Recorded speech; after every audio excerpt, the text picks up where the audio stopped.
Olá, seja bem-vindo. As fases da infância, como a gente conhece historicamente, é algo novo. O olhar mais atento sobre o desenvolvimento das crianças começou no início do século passado. Hoje é cada vez mais comum a gente se impressionar com o desenvolvimento dos pequenos. Sobre o assunto, eu converso com o psicólogo Gustavo Lakatos. Ele é especialista em assistência integral à saúde mental e fala conosco de Maringá. Tudo bem, Gustavo? Olá, Ed. Uma grande satisfação estar aqui com vocês. Eu vou bem. Obrigado. Obrigado por participar da conversa ampla. As nossas crianças estão realmente mais desenvoltas? Do início do século XX para cá, é um olhar muito mais minucioso ao processo de desenvolvimento humano, sobretudo nos anos iniciais, e aí onde se ganha uma nova concepção do que poderia vir a ser infância.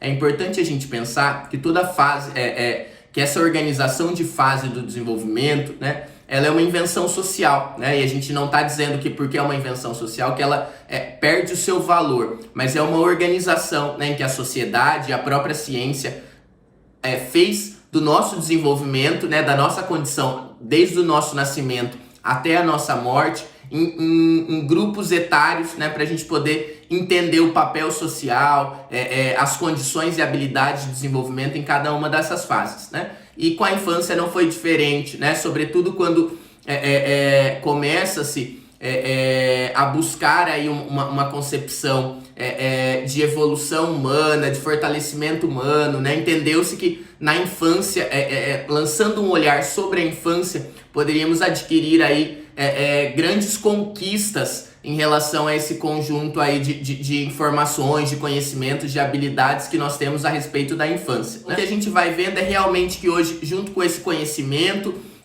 com esse conhecimento muito mais acessível à população e as pessoas tendo condição de pensar sobre a infância, o que seria necessário e importante oferecer ou não oferecer, a gente vai percebendo que realmente vai havendo um processo de desenvolvimento um pouquinho mais acelerado, talvez do que uma criança aí na década de 60, 70 faria nos meses iniciais. Hoje, por conta de estímulos muito mais assertivos, ela vai podendo adquirir um conjunto de habilidades psicomotoras muito mais amplo. Como que a gente pode dividir hoje as fases de desenvolvimento de uma criança? Que comumente a gente diz, que no 0 a 2 anos, a gente tem uma criança, um bebê, ainda em formação, onde muitas vezes as intervenções são chamadas de intervenções precoces, e a partir dos 2 anos, a gente começa a se entender a criança em formação já propriamente dita, principalmente porque ela já adquire uma aquisição motora, e recursos psíquicos mínimos que passam a dar conta da vida, com uma independência um pouquinho melhor. Obviamente que estamos falando de criança, então sempre precisa, de um mediador, de um responsável que auxilie no desenvolvimento, mas a partir dos 2 anos a gente já tem, numa criança que acompanha os marcos do desenvolvimento, a gente vai ter uma criança já em condições, de entrar na primeira infância, Normalmente a gente vai estipulando ali de uma forma, de novo, não formal, em toda a literatura científica, mas dos 2 aos 5, 6 anos, até uma idade onde a criança entra num processo escolar mais estruturado, que aqui no Brasil seria o ensino fundamental, a gente vai ter, a primeira infância, que é onde a criança começa-se a explorar o mundo de uma forma mais ativamente, começa-se a estabelecer os próprios recursos sensoriais, psíquicos, para dar conta da demanda do mundo, seja da demanda do mundo que ela faz parte, que é o seio, o contexto familiar, ou um mundo um pouco mais generalista, entre as comunidades diferentes que ela frequente, seja escola, igreja, espaços sociais e de lazer, enfim. E dos 5, 6 anos até os 11, 12 anos a gente já poderia chamar de terceira infância, que seria uma faixa etária aí onde a criança já começa com uma internalização das leis sociais, das regras, ela já começa a entender um pouquinho melhor, como a sociedade em si está organizada, né, e os comportamentos, as estruturas que nos são esperadas em cada situação, né? Além do acompanhamento com o pediatra, que outros sinais que a criança dá de que algo não está bem?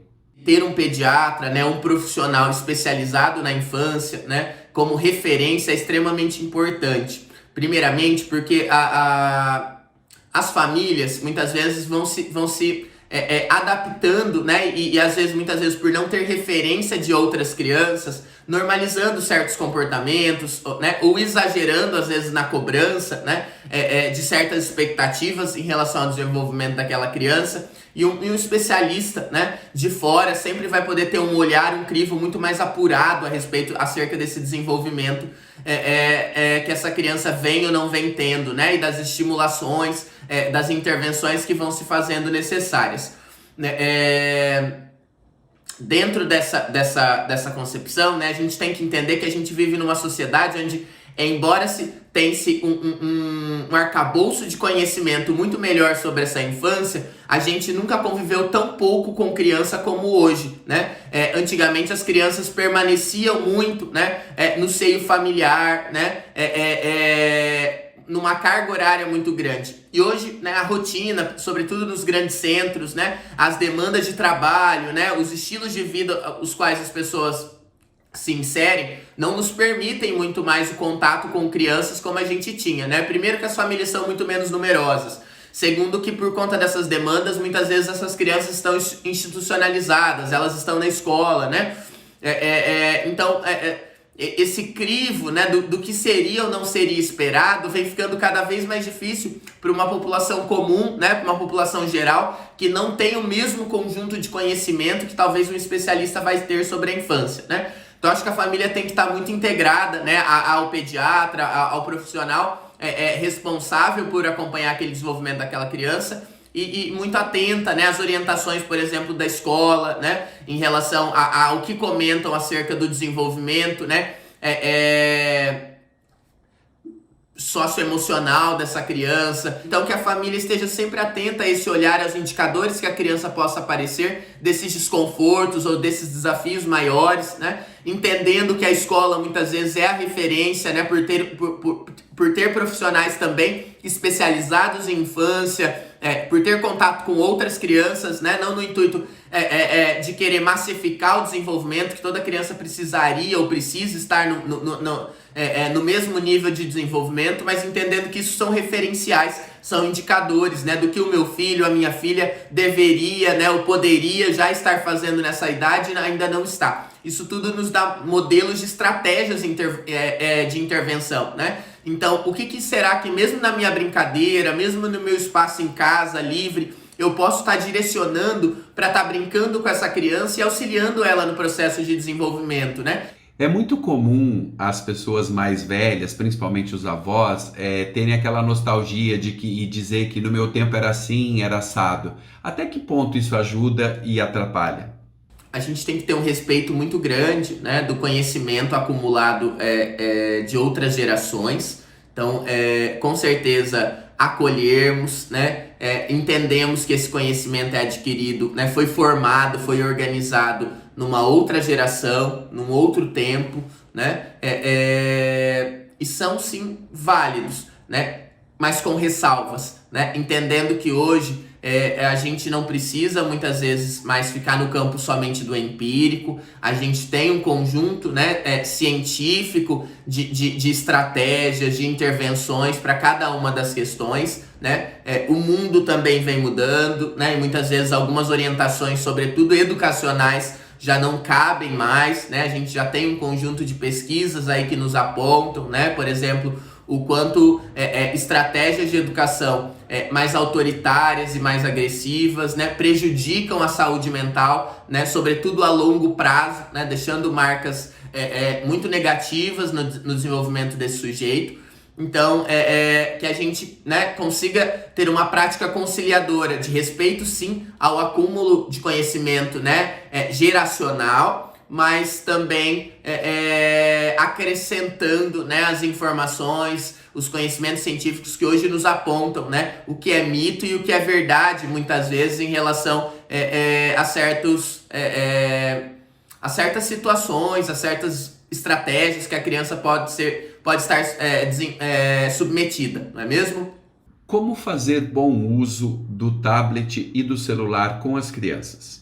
As recomendações hoje, né, sobretudo da Sociedade Americana de Pediatria, né, da própria OMS, né, é que o uso de telas, né, e eletrônicos seja praticamente elevado a zero, né, para as crianças até 2 anos, entendendo que, né, essas ferramentas, esses recursos, eles nos provocam, né, uma sobrecarga sensorial de estímulo que muitas vezes deixa a criança numa posição muito passiva frente a essas ferramentas, e isso pode sim, né, atrapalhar, prejudicar o desenvolvimento dessa criança, né, pode precarizar demais o processo de desenvolvimento psicomotor, né, o processo de socialização, de desenvolvimento de fala, né.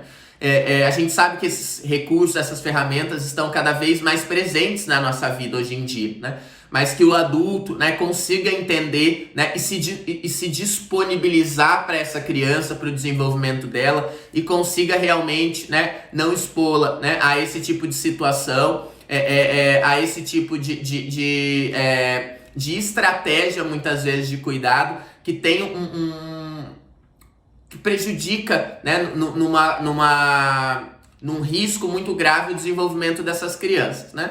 E que a gente tome muito cuidado aí com as receitas, né, a gente brinca sempre, né, e não desprestigiando as madrinhas e os padrinhos das crianças, né, mas não tomar muito cuidado com as conversas de comadres, né, no sentido, mas meu filho sempre assistiu e não atrapalhou, né. Pode ser sim, né, que uma criança assista e não tenha o desenvolvimento dela atrasado, né, mas entendendo que nós temos uma personalidade, uma estrutura psíquica em formação, que a gente não consegue ter um mapeamento de como é essa estrutura, né, logo no início da vida dessa criança, né, eu acho que vale o cuidado para todos os pais nesse período inicial de não expor realmente as crianças a telas. A partir dos 2 anos, já passa-se a ser liberado, né, mas sempre com horário reduzido, né, acompanhando o conteúdo que essas crianças estão assistindo, né, conseguindo limitar o acesso aos conteúdos, lembrando sempre, né, que uma criança com um celular, né, tendo acesso a um tablet sozinha, né, é como se a gente deixasse essa criança no portão da nossa casa sozinha, né? Ela tem acesso a qualquer lugar que ela queira, né? E ela pode ser seduzida, conduzida a muitos lugares, né? Então que a gente tenha esse cuidado, né, realmente de fazer apresentar um uso, né, equilibrado, né, um uso respaldado aí, né, na criticidade do conteúdo, da quantidade que a criança pode absorver, consumir daquele tipo de ferramenta, né, e sempre levando em consideração como ela está se desenvolvendo. Será que a minha criança tem condição hoje já de fazer um uso, né? Sempre restrito e limitado, obviamente, mas ela já tem condição, né? Então que isso seja avaliado individualmente, né? Gustavo, muito obrigado por participar da conversa ampla. Eu que agradeço a oportunidade, o espaço, né? É um grande prazer a gente sempre falar daquilo que a gente estuda, que a gente gosta, que a gente trabalha. Então, levar informação, né, é sempre importante para que a gente possa estar instrumentalizando as famílias, outros profissionais, né, acerca do desenvolvimento infantil. E a você, muito obrigado pela atenção e até o próximo vídeo.